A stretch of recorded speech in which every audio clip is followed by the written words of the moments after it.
बिहार में शिक्षक भर्ती परीक्षा के पेपर लीक कांड के बाद बीपीएससी टीआरई 3 पेपर लीक मामले में बड़ा पर्दाफाश हुआ है। आर्थिक अपराध इकाई यानी ईओयू ने दावा किया है कि बार कोडिंग से पहले ही पेपर लीक हो गया था। ईओयू की छापेमारी में बरामद दस्तावेज की जांच में कई अहम तथ्य भी सामने आए हैं, जिसके आधार पर प्रश्न पत्र लीक करने के मामले में परीक्षा का आयोजन कराने वाला बिहार लोक सेवा आयोग यानी बीपीएससी और प्रेस दोनों संदेह के दायरे में है।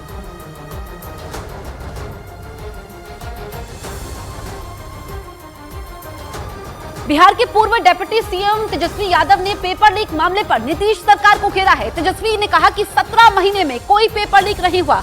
अद्भुत है कि सरकार बदलते ही एडमिट कार्ड के पीछे उत्तर लिखा है। उल्टा जब सरकार में आए हैं तो पेपर लीक करा दिया। आप बताओ, अद्भुत है ना।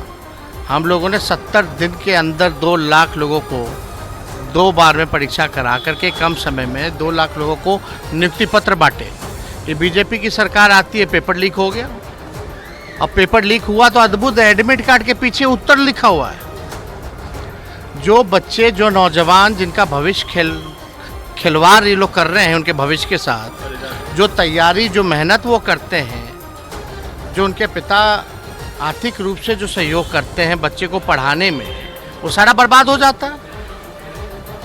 ये तो अद्भुत है ना कि कैसे हो जाता है। 17 महीने में आज तक कोई सुना था पेपर लीक का?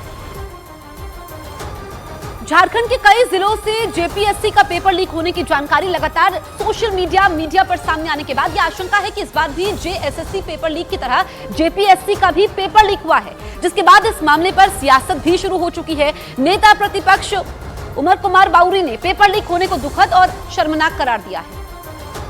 राज्य सरकार ने युवाओं के भविष्य को भी बेचने का काम किया है। लाखों लाख रुपए में जेपीएससी की सीटें निश्चित रूप से बेची गई होंगी, नहीं तो ये नज़ारा आज हमको देखने को नहीं मिलता। इस राज्य सरकार से यह मांग करते हुए कि निष्पक्ष जांच कराते हुए दोषियों पर कार्रवाई करें और युवाओं से यह आग्रह करते हुए कि आप निराश ना हो। इस भ्रष्ट सरकार के दिन बस कुछ ही बचे हुए हैं। खबर है कि लालू प्रसाद यादव की बेटी रोहिणी आचार्य बिहार की सारण लोकसभा सीट से चुनाव लड़ सकती हैं। इसके संकेत आरजेडी के एमएलसी और लालू यादव के परिवार के करीबी कहे जाने वाले सुनील कुमार सिंह ने दिए। उन्होंने सोशल मीडिया पर एक पोस्ट की और उस पोस्ट में लिखा कि सारण के लोग चाहते हैं रोहिणी आचार्य वहां से चुनाव लड़ें। और आरजेडी के एमएलसी सुनील कुमार सिंह की पोस्ट की वजह से अटकलें लगी कि रोहिणी आचार्य सारण से चुनाव लड़ सकती है, यानी लालू प्रसाद यादव की एक और बेटी की सियासत में एंट्री हो सकती है। आरजेडी नेताओं ने भी दबी जबान से इसके संकेत दिए। लोकतंत्र में सबको अधिकार है, हम भी लड़ सकते, आप भी लड़ सकते, कोई लड़ सकता है। 3 मार्च को पटना में आरजेडी की जन विश्वास रैली हुई थी और इस रैली में रोहिणी आचार्य मंच पर नजर आई थी। वो रैली में शामिल हुए विपक्ष के नेताओं से मिलती दिखी थी।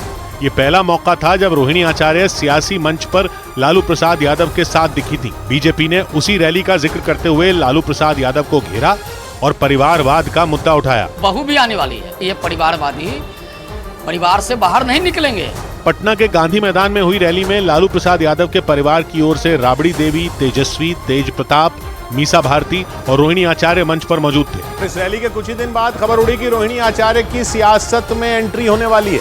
रोहिणी आचार्य का नाम तब खूब चर्चा में आया था जब उन्होंने लालू प्रसाद यादव को अपनी एक किडनी दी थी और इसके बाद लालू प्रसाद यादव की सेहत में सुधार हुआ था। रोहिणी आचार्य के सारण से चुनाव लड़ने की अटकलों के बीच आरजेडी नेताओं ने इस बात का जिक्र भी छेड़ दिया। किडनी डोनेट करके अपने पिताजी की आयु को बढ़ाने का काम किया। इससे बड़ा सौभाग्य किसी भी पिता के लिए नहीं हो सकता। सोशल मीडिया पर सक्रिय रहने वाली रोहिणी आचार्य ने अपने पिता को किडनी देकर एक अलग छवि बनाई है। पिछले महीने जेडीयू और आरजेडी का गठबंधन टूटने पर उनकी सोशल मीडिया पर की गई पोस्ट भी चर्चा में थी, क्योंकि इससे उनकी तेज तर्रार छवि भी सामने आई थी। क्योंकि अपनी पोस्ट में वो नीतीश कुमार पर खूब भड़की थी और इसके बाद वो लालू यादव और परिवार के दूसरे सदस्यों के साथ रैली में भी नजर आई थी। और अगर रोहिणी आचार्य सारण से चुनाव लड़ती हैं तो वो लालू प्रसाद यादव के परिवार से सियासत में एंट्री लेने वाली 6ठी सदस्य बन जाएंगी, क्योंकि खुद लालू प्रसाद यादव, उनकी पत्नी राबड़ी देवी, उनकी बेटी मीसा भारती और दोनों बेटे तेजस्वी और तेज प्रताप राजनीति में सक्रिय हैं। चुनाव भी लड़ चुके हैं। तेज प्रताप और तेजस्वी ने विधानसभा चुनाव लड़ा है, जबकि लालू प्रसाद यादव, राबड़ी देवी और मीसा भारती लोकसभा चुनाव लड़ चुके हैं और रोहिणी आचार्य की सियासी पारी का आगाज भी लोकसभा चुनाव से ही हो सकता है। और वो बिहार की उस सीट से चुनाव लड़ सकती हैं जहां 1977 में लालू प्रसाद यादव ने कांग्रेस के किले को ध्वस्त कर दिया था। यानी अटकलें लगी कि रोहिणी आचार्य बिहार की सारण लोकसभा सीट से चुनाव लड़ सकती हैं। 1977 में इस सीट को छपरा के नाम से जाना जाता था। यानी आज की सारण लोकसभा सीट 1977 में छपरा लोकसभा सीट थी।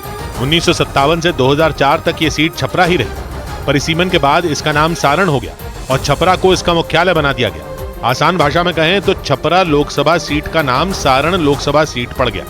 सारण गंगा, गंडक और घाघरा नदी से घिरा हुआ इलाका है। इससे ये इलाका एक त्रिभुज जैसा लगता है, जिसके दक्षिण में गंगा बहती है जो आगे भोजपुर और पटना तक जाती है, जबकि पूर्व दिशा में बहने वाली गंडक नदी सारण जिले को वैशाली और मुजफ्फरपुर जैसे जिलों से अलग करती है। या यूं कहें कि गंडक नदी सारण और वैशाली और मुजफ्फरपुर के बीच बॉर्डर लाइन की तरह काम करती है और कुछ उसी तरह की सीमा घाघरा नदी भी बनाती है। ये पश्चिमी हिस्से में सारण जिले को बिहार के सीवान और उत्तर प्रदेश के बलिया जिले से अलग करती है। लेकिन कहते हैं कि भले ही नदियां यहाँ पर त्रिकोण बनाएं, लेकिन सारण में चुनावी संग्राम के दौरान कभी भी सियासी त्रिकोण नहीं बना।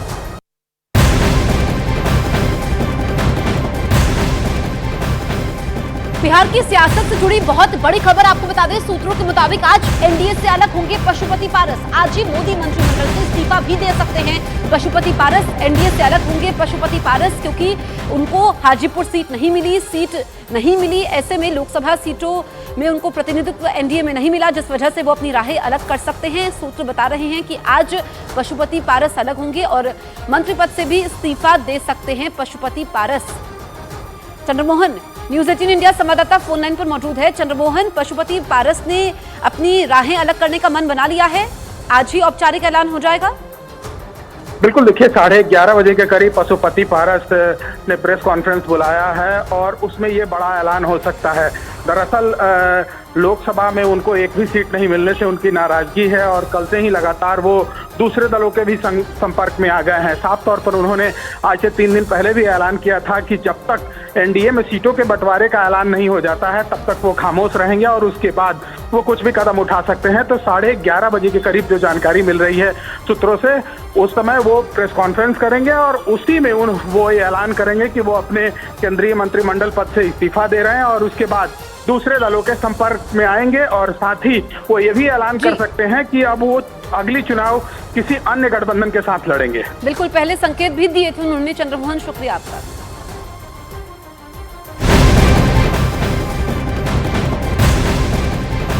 पीएम मोदी का आज दक्षिण भारत में धुआंधार प्रचार अभियान जारी रहेगा। आज पीएम का केरल के पलक्कड़ में सुबह 10:30 बजे रोड शो होना है। केरल से पीएम हेलीकॉप्टर